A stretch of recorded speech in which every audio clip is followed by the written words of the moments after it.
Vladimir Putin decide atacar a Ucrania, comenzando con ello una invasión de consecuencias incalculables. Comenzaron los bombardeos en distintas ciudades ucranianas, también Kiev, según Putin, para desmilitarizar y desnazificar al país. Con ello demuestra cuán serio es su deseo por volver a las fronteras de Europa Oriental de la Guerra Fría. Es el fracaso de la diplomacia y de los acuerdos políticos alcanzados. Occidente responde con sanciones y se enfrenta a la encrucijada de contener un conflicto armado de las fronteras de la OTAN o acudir en decidida ayuda de Kiev, cuyo presidente ya ha declarado la ley marcial y ha ordenado a su ejército y a sus ciudadanos a responder. Por eso hoy nos preguntamos en A Fondo, ¿ataque a Ucrania? ¿Es Europa impotente ante Putin?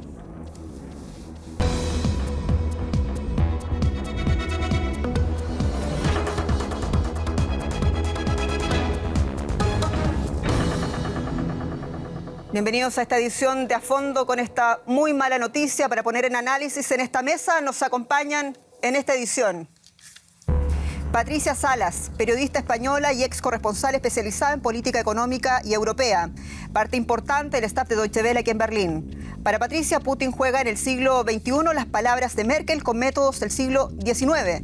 Eso complica cualquier medida defensiva, dice. Carmen Valero, periodista española especializada en relaciones multilaterales, exteriores, seguridad y defensa.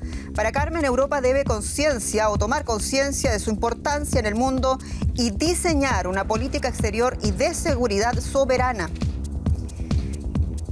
Y Ezequiel Vistoletti, autor argentino y profesor de política internacional de la Universidad Dalí Salomón aquí en Berlín, conductor del programa Demoliendo mitos en la política. Para Ezequiel, sin la participación de Rusia, la seguridad europea siempre aparecerá en peligro.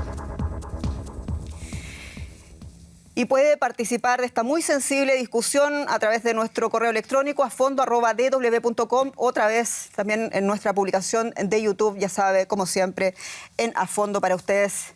Y comenzamos con una pregunta quizás la que todo el mundo se hace y la más sensible. Por favor, contigo, en primer lugar, Ezequiel. ¿Está sucediendo lo que nadie creía hasta hace poco que podía suceder? ¿Se trata de un conflicto armado que se va a quedar entre Rusia a Ucrania o se va a extender a las fronteras de la OTAN, con todo lo que eso significa? Primero quiero comenzar remachando lo obvio. Rechazo sin medias tintas la invasión, el ataque militar de Rusia a Ucrania, el cual representa una violación a la soberanía de un Estado independiente y a los más básicos derechos, principios del derecho internacional. Quería comenzar con eso para establecer mi posición desde el principio. Ahora, ¿va a participar o no la OTAN? La OTAN ya participa en esto. Como trasfondo de esto aparece el descontento de Rusia frente a la expansión de la OTAN en los últimos 30 años. Ese representa el trasfondo de este conflicto. El conflicto de Ucrania en realidad representa la gota rebalsando el vaso. Antes de esto, incluso, aparece otro conflicto en 2008 en Georgia, con condiciones muy similares. Cuando Georgia llama a la participación en la OTAN, entonces ahí Rusia capitaliza un conflicto étnico interno para realizar una invasión en una zona. Luego lo vimos en Crimea. Concretamente para ti entonces ¿es Putin, víctima o es agresor en este punto de las cosas? Con esos antecedentes históricos que válidamente citas. Ambas. Ambas. Interesante. Carmen Valero, por favor, ¿cuál es tu opinión respecto a Bueno, yo estoy de acuerdo con Ezequiel en que el trasfondo de todo eso enfrenta a Rusia y a la OTAN, pero la pregunta concreta, si va a haber un conflicto armado entre la OTAN y Rusia, mi respuesta es no. No, porque la OTAN no va a involucrarse en lo que está sucediendo en Ucrania por la sencilla razón de que este país no es aliado, no es miembro de la OTAN. La OTAN es una organización defensiva que defiende a sus países miembros y Ucrania no lo es. Y eso es la ironía de todo lo que hemos visto, un espectáculo absolutamente bochornoso, dramático, del que no nos tenemos que entristecer solo por lo que pasa en Ucrania, sino por el fracaso de la diplomacia Carmen, occidental. Lo que están diciendo muchos ahora, organizaciones, think tanks políticos, dicen es el momento de que Occidente, Alemania, Estados Unidos, la OTAN, escuchen a los países que tienen realmente la experiencia con el dominio ruso o soviético, como es el caso Polonia, Dice, si no los escuchan, el problema es que está la gran disyuntiva de seguir una incomprensión de lo que está pasando ahora mismo con Vladimir Putin. Y yo me pregunto en ese sentido, lo que están pidiendo ellos es al contrario de lo que tú estás diciendo, que la OTAN se involucre en una guerra convencional. Ya, pero es que no es miembro de la OTAN. Para ser miembro de la Alianza Atlántica se requiere un proceso que a veces tarda 10 y 20 años y el ingreso de la OTAN, de Ucrania en la OTAN está fuera de la mesa. Ucrania lo sabe, la Unión Europea lo sabe, la OTAN lo sabe y, sin embargo, todos han seguido la estrategia del avestruz. Y, sin embargo, el primer ministro Boris Johnson está diciendo que es hora de involucrarse con todo. No hay opiniones unánimes tampoco en lo que conocemos como Occidente respecto a cómo se ha llegado en este punto ahora mismo la situación en Ucrania, Patricia. Bueno, Boris Johnson y el resto están todos hablando de sanciones, pero no son sanciones muy expeditivas. Estamos hablando de sanciones que en un principio quisieron ser defensivas, tratando de que con ello Putin no pasara a la acción, pero Putin ha pasado a la acción precisamente por todo el contexto que ellos mencionaban. Uno, el tema de que estamos ante una situación que se ha generado a fuego lento en los últimos 30 años y segundo, lo que decía también Carmen, y es que no forma parte de la OTAN. Ahora hay que ver si Putin se pasa de frenada e interviene en zonas en las que sí que hay aliados de la OTAN, hablaríamos de otro escenario, pero ahora mismo, tal y como está, en principio no. Claro, mandó armas a la OTAN, a Ucrania, quiero decir, pero pero la idea de que la OTAN no va a realizar intervenciones militares directas, pero no por la cuestión de que Ucrania no participa en la OTAN. De hecho, desde el 89, cuando la OTAN abandona su carácter defensivo y comienza una política ofensiva con intervenciones en países no involucrados como Bosnia, como Kosovo, como Afganistán, como Libia. A partir de ese momento comienza una OTAN distinta. ¿Sí? ¿Pero por qué no va a En este caso, ¿por qué no va a participar? No va a participar porque la intervención de la OTAN con Estados Unidos desencadenaría una tercera guerra mundial y nadie está dispuesto a pagar. Nadie aparece dispuesto a pagar ese precio. A eso. Si Europa solo, acá parece una fantasía, la idea de que Europa podría comenzar una guerra exitosa contra Rusia. Militarmente, Europa unida no podría comenzar una intervención militar exitosa contra Rusia, además de que generaría un desastre para todos nosotros acá y para la humanidad. Esto es interesante. Los panelistas dicen no vamos a ver una guerra a gran escala en la que se involucre la OTAN, entre otras razones porque Ucrania no es parte de la OTAN, dice Carmen Valero. Opiniones también mezcladas naturalmente respecto a este punto. Lo concreto es que la amenaza de Putin ya quedó bastante clara desde esta mañana. Vamos a ver lo que dijo concretamente antes de lanzar la invasión. Cualquiera que interfiera en los asuntos de Rusia y más aún si intenta amenazar a nuestro país y a nuestro pueblo, debe saber que la respuesta de Rusia será inmediata y sufrirá unas consecuencias como nunca experimentó en su historia.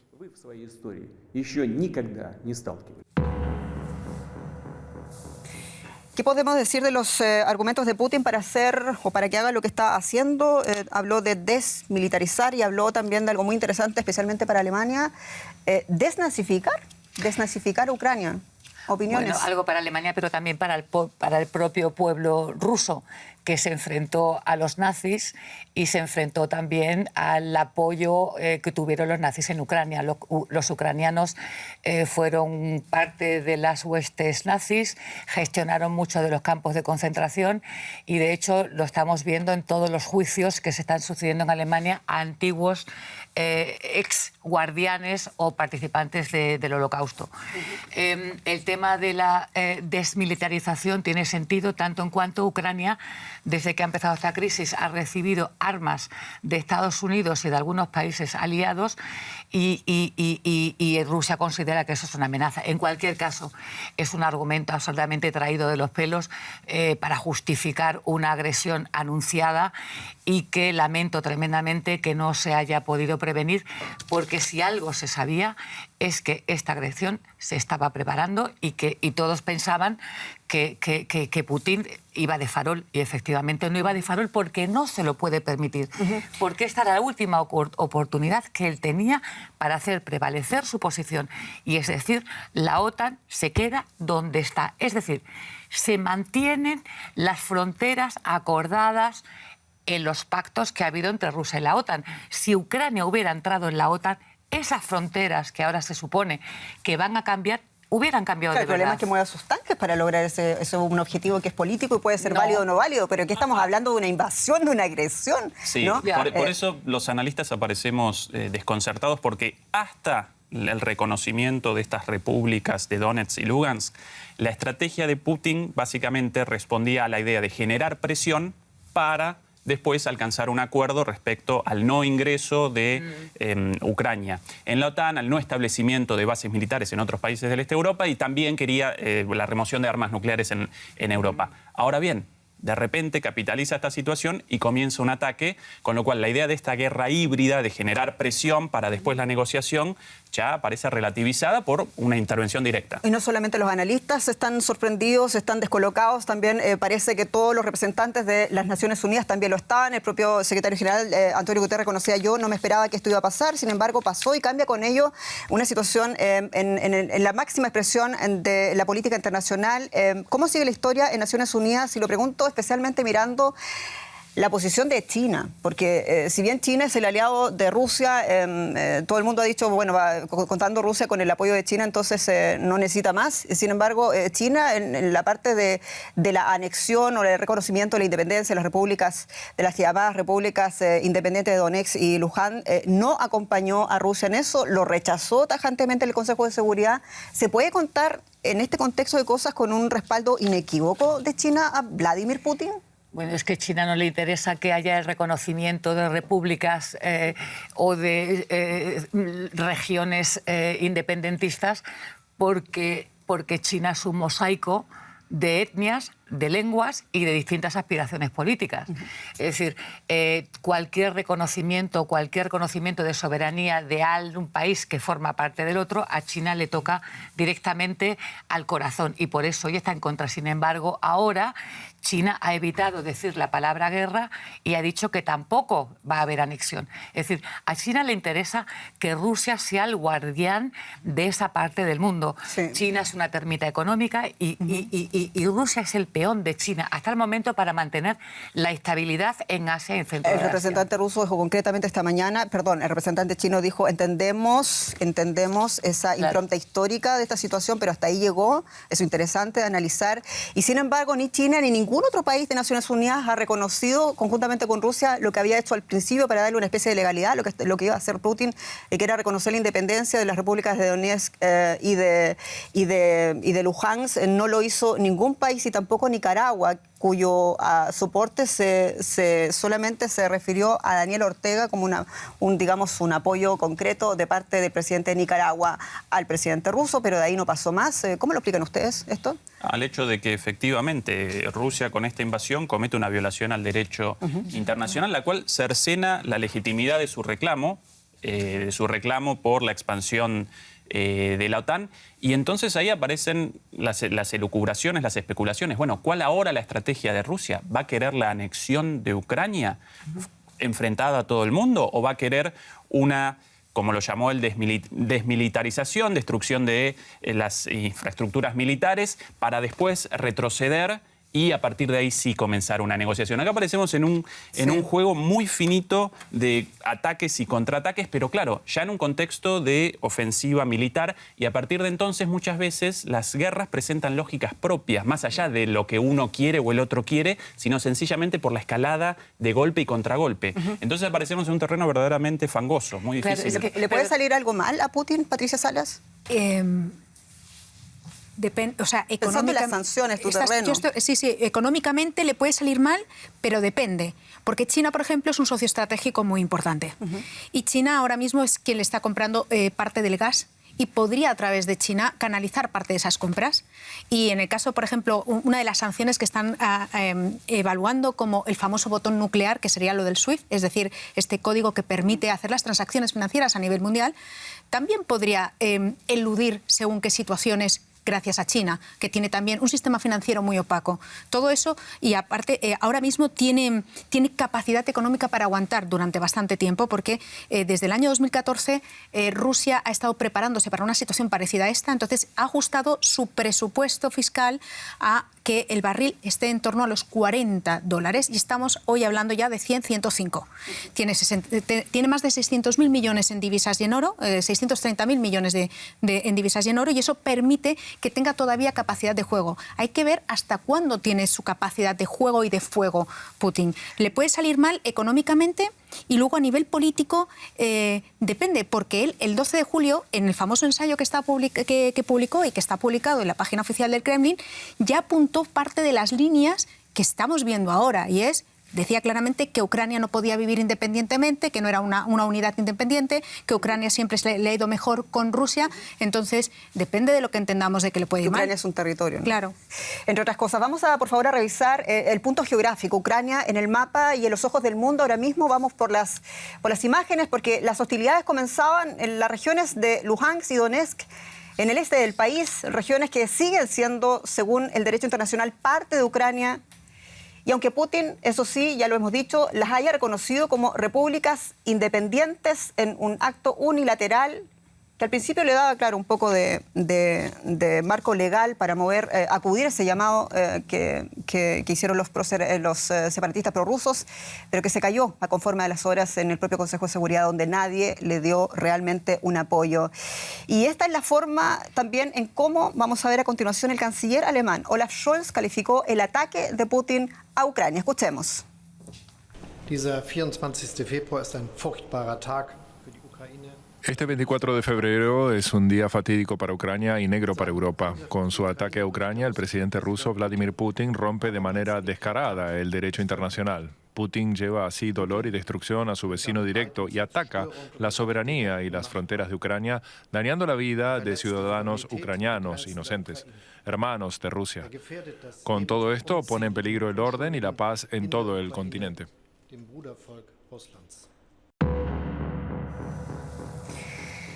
Estamos analizando la situación en Ucrania y todo este conflicto que se está generando también, ampliando al resto de Europa.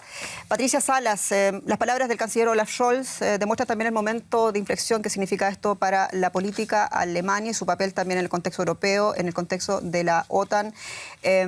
Y Alemania fue el primer país que se atrevió a dar la primera gran sanción internacional con Nord Stream 2. Desde allí, apenas 2 días, donde se estableció un tremendo debate que si no es el gas de Putin, entonces ¿cómo sería eso? Con una fuerte presión, sin duda, para el gobierno alemán. ¿Queda otra alternativa? ¿Cuáles son también los escenarios dentro de Alemania? Tiene pocas alternativas, porque una de las alternativas en las que todo el mundo piensa sería el famoso gas licuado, pero aquí en el norte de Europa prácticamente no hay plataformas para hacer esa descarga del gas licuado y poderlo transportar. Es evidentemente muchísimo más caro y además en los últimos años Alemania ha pecado de cerrar toda su energía nuclear y no tiene alternativas, porque todavía la energía eólica no es una alternativa energética suficiente y tampoco tienen la solar. Entonces, evidentemente, solo vamos a ver en la economía de los ciudadanos aquí en Alemania. Va a ser una de las que más lo va a sufrir. Ya lo estamos sufriendo, lo vamos a ver en la inflación. El hecho de que eso se vea en la inflación no es solo del ciudadano, se va a ver, por supuesto, en todo el proceso productivo. Eso va a afectar a todas las cadenas de producción y, evidentemente, nos vamos a encontrar con que si se encarecen las exportaciones de Alemania, que es su gran baza económica, venderá menos. Bueno, las sanciones de Alemania, pero también se suman las sanciones de los Estados Unidos, las sanciones de Reino Unido, las sanciones de la Unión Europea, de Australia, el Commonwealth. ¿Las sanciones lograrían retroceder o mover fichas a Vladimir Putin? No, en mi opinión no, de ningún modo, y de hecho la cuestión energética ahí representa una cuestión fundamental, porque sin los envíos de gas licuado de Estados Unidos, muchísimos más caros y al borde de sus capacidades, aparentemente no en este invierno, pero sí en el invierno segundo, careceríamos de gas en Europa. Pero, por ende, las sanciones no van a generar grandes perjuicios, o por lo menos no tan grandes como para un cambio en esta dinámica. Ahora, para mí, el peligro no aparece en el fracaso de la estrategia de Putin, sino en el éxito. Si efectivamente conquista Ucrania sin que estas sanciones generen nada y sin que participe la OTAN y Estados Unidos directamente, la única potencia militar superior a Rusia, entonces después ¿qué va a querer Putin después? Esa es la gran pregunta. Pero veamos, no estamos hablando de sanciones a las sanciones de Cuba, las sanciones que hemos conocido con Irán, ni siquiera las que hemos conocido con Venezuela. Estamos hablando de sanciones orquestadas, mancomunadas y sanciones masivas. Carmen. Bueno, quería aclarar que el bloqueo o la suspensión del proceso de electrificación del gasoducto Nord Stream no es una sanción. No es una sanción por la sencilla razón de que no opera. Claro. Como no opera, pues no está en funcionamiento, no es una sanción. Pero hay contratos, sí. Hay contratos. No, pero, o sea, no es, y siquiera incluso el propio Alemania, el propio ministro de Economía ha dicho que no se trata de una sanción. Es un gesto simbólico igual que todos los que han hecho. Todo el paquete de sanciones abrumador, fortísimo, sin precedentes en la historia, no van a cambiar la dinámica a medio y corto plazo. Putin tiene 11 meses hasta el próximo invierno para poder superar esta situación. Primero, tiene una deuda con respecto al PIB del 20%, Alemania del 60%, América Latina, a muchos países de América Latina, por encima del 200%. Tienes unas reservas absolutamente impresionantes en oro y en moneda extranjera. Él no necesita ni siquiera el mercado de divisas porque el rublo carece de valor y todas las transacciones se hacen en otro tipo de moneda, aparte de que tiene una infraestructura que ha tejido desde el 2014 para poderse autofinanciar lo demás. El botón nuclear, o sea, expulsar a Rusia del sistema internacional de pagos es para Occidente y sobre todo para Europa, que son los que más van a sufrir de las sanciones, un tiro en el pie. Entre otras cosas, porque si Alemania quiere comprar el 55% del gas, que es el que depende de Rusia, no sé cómo lo va a pagar. No es lo que dicen algunos otros observadores. ¿Estás de acuerdo con lo que está diciendo Carmen, Patricia? Sí, no va a funcionar nada. Sí, de hecho es un tiro en el pie por lo que decía, porque además también hay muchos contratos y muchos préstamos y también muchas inversiones de Rusia en Alemania, de Alemania en Rusia. Entonces, evidentemente, los primeros... De hecho, ahora mismo todos los bancos europeos, después de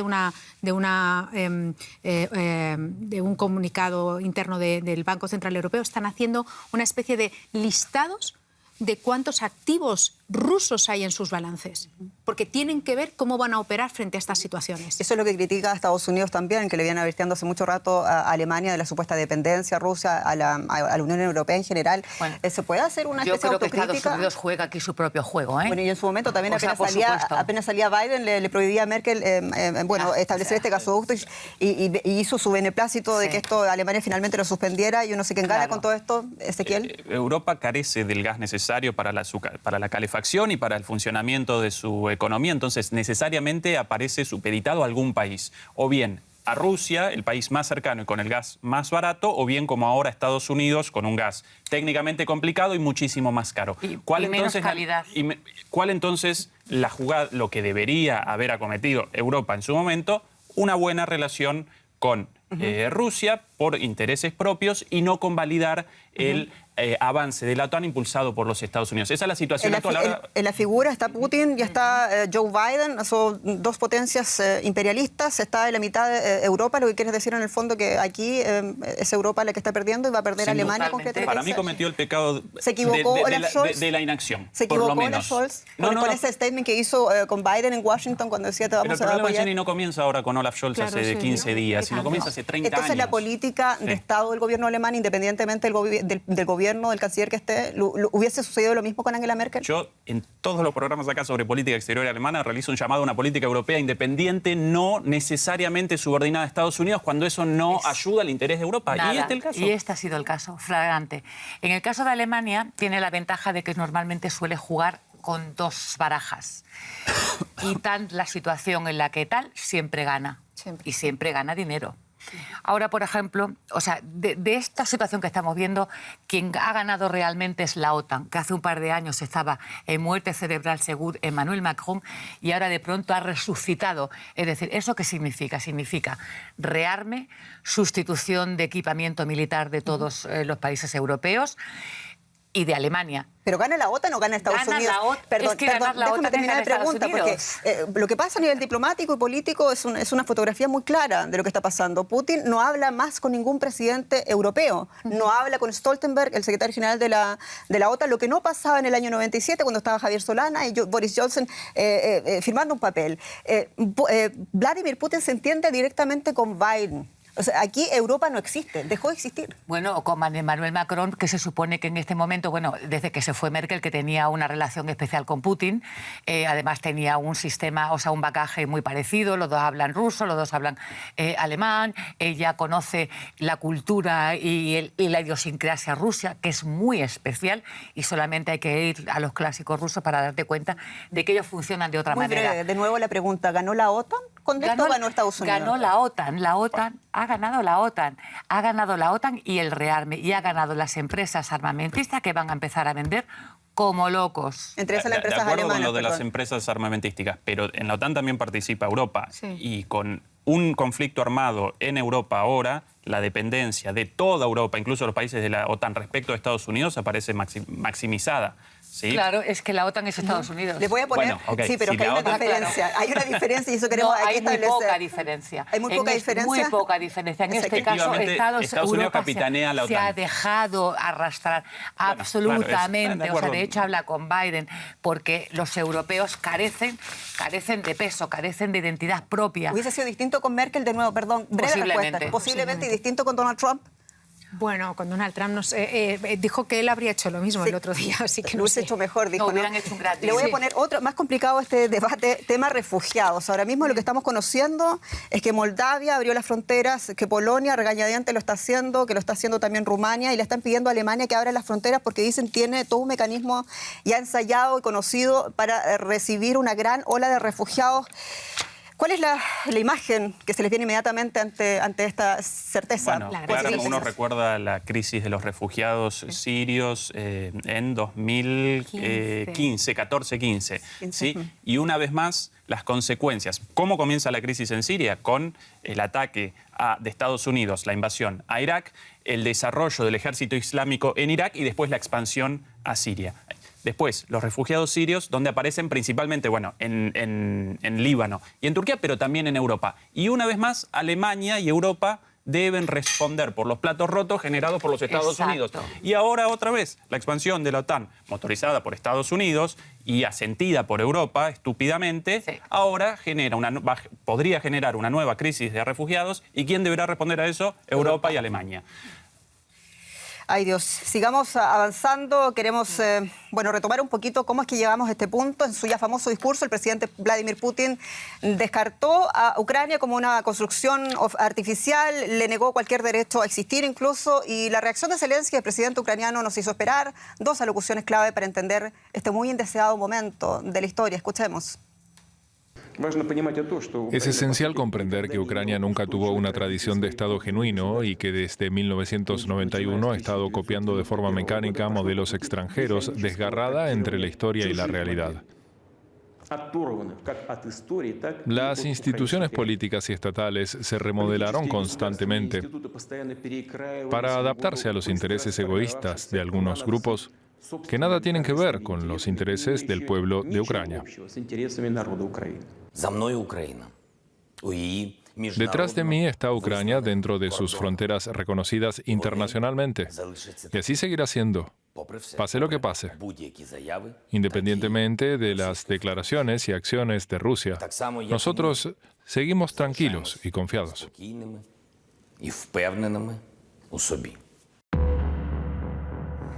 Invasión en Ucrania, Europa impotente ante Putin, es la pregunta que estamos tratando de resolver en esta edición especial de A Fondo sobre este tema. Patricia Salas, ¿es este acaso el comienzo de una época en la que las fronteras de Europa van a comenzar otra vez a moverse?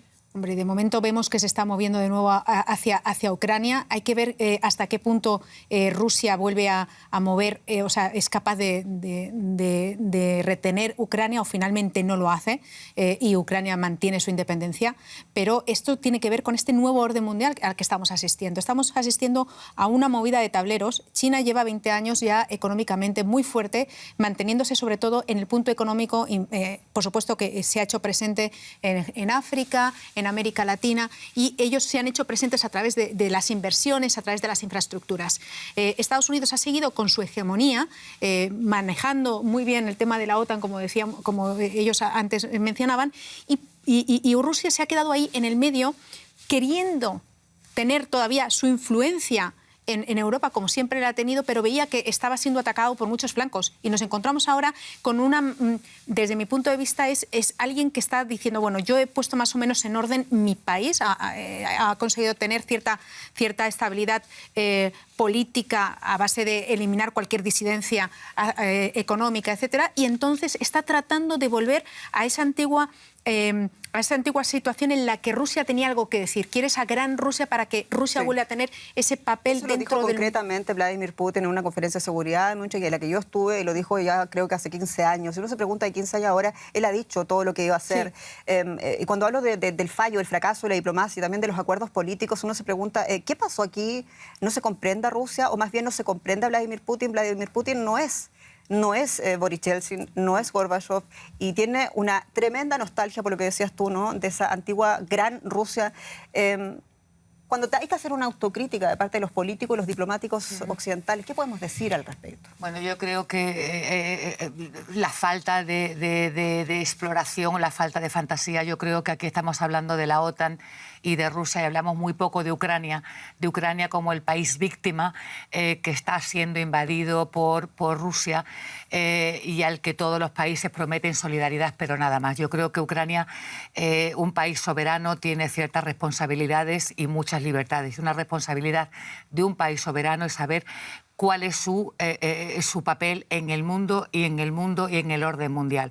O sea, no dejamos que Irán, por ejemplo, que es un país soberano, desarrolle energía nuclear porque consideramos que puede ser una amenaza para la paz mundial y desestabilizar una zona, un polvorín como Oriente Medio. Yo creo que Ucrania tenía que ser consciente, y si no, Estados Unidos, Europa y la propia OTAN tenían que haber tal vez optado por esa tercera vía, hablar con el señor Zelensky y explicarle, mire, señor Zelensky, si usted es neutral, ganamos todos.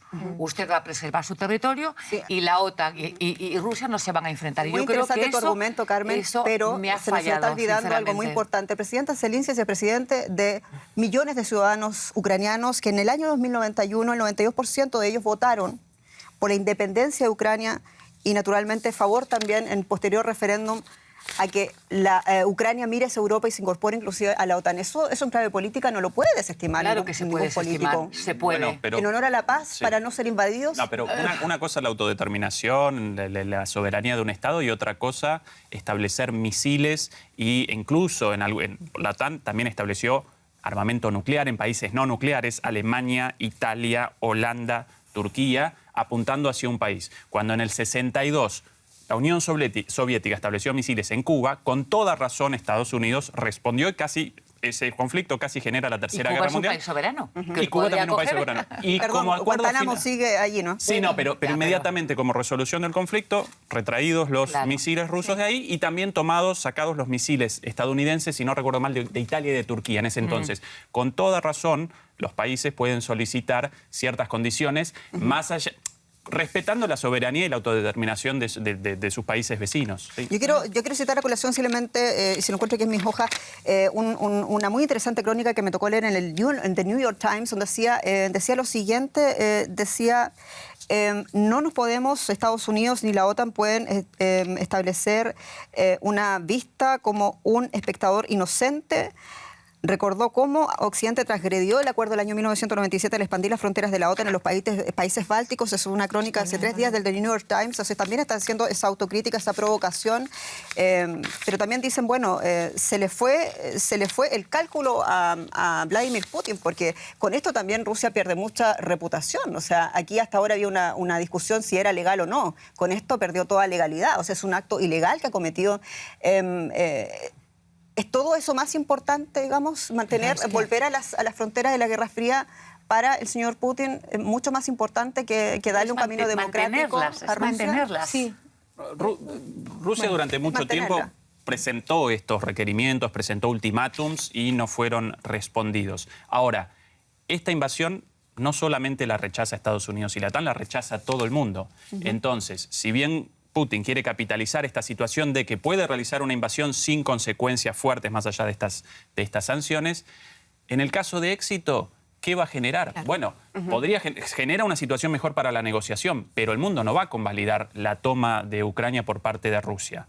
Entonces, en algún momento las dos partes, Occidente y Rusia, incluido, bueno, también naturalmente Ucrania, deberán comenzar una negociación para reestructurar el escenario de seguridad europeo. Y ahí Europa debería participar activamente, no acompañando sin ningún chistar la política de Estados Unidos, claro, sino considerando sus propios intereses. Porque, otra vez, una Europa segura debe necesariamente aparecer ligada a un acuerdo con Rusia. Listo, ¿y con eso y con un ejército más moderno, más reforzado o no? Breve, solamente para... Porque ese es el punto de nuestro próximo El problema no aparece acá en las cuestiones de él. Para negociar con Putin tienen que tener con qué. ¿O no? Me equivoco, después de todo lo que está pasando. Claro. Pero la negociación... Sí. Tú te ríes, ¿no? No, me río porque es que... O sea, con los tanques alemanes, perdón. No, es que los tanques alemanes no. Es que es bastante curioso ver de qué manera ese desfile prácticamente casi de circo, porque al final ha sido patético, de todos los líderes europeos yendo a visitar a Zelensky y a Putin y dándose codazos a ver quién es el primero, el segundo, el tercero, que se sienta en esa mesa blanca larguísima. Pero fue el primero a Zelensky. Con Washington, exactamente. Es curioso ver si buscan la información de las visitas a Washington y de los anuncios que paralelamente, 2 días después, se hacen en cuanto a inversión en armamento, es bastante curioso. Hasta la visita, hasta la crisis de Ucrania, por ejemplo, me voy a referir a Alemania, hasta antes de la crisis y la visita de Scholz, del canciller Scholz a Washington, el ejército alemán, que es necesita mucha modernización, estaba planteándose la compra de los últimos aviones Eurofighters, que es industria europea. Eurofighter, una industria europea en la que también Alemania participa.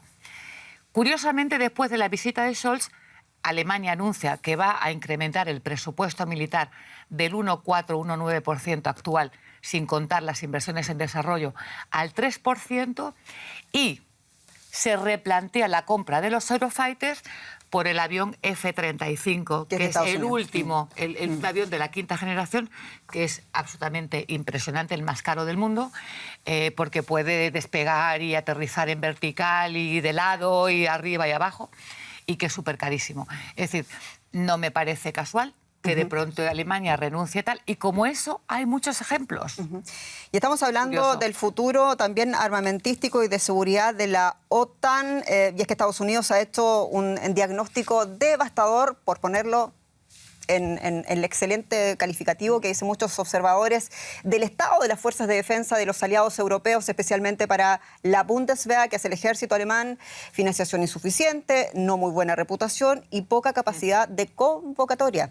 Aquí la historia.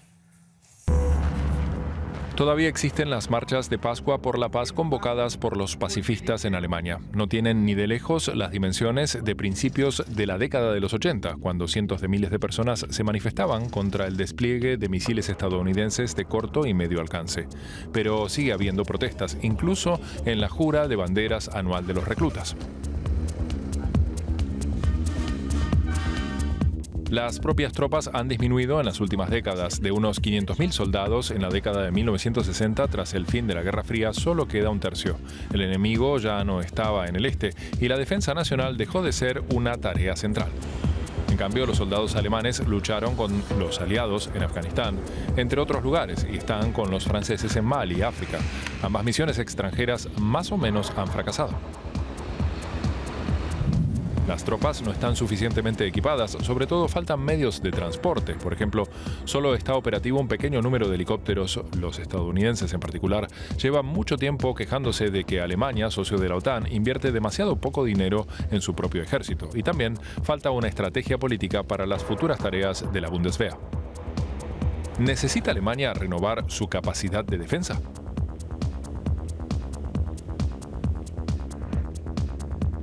Menos de 5 minutos para terminar este programa. Pregunta directa a Ezequiel Vistoletti.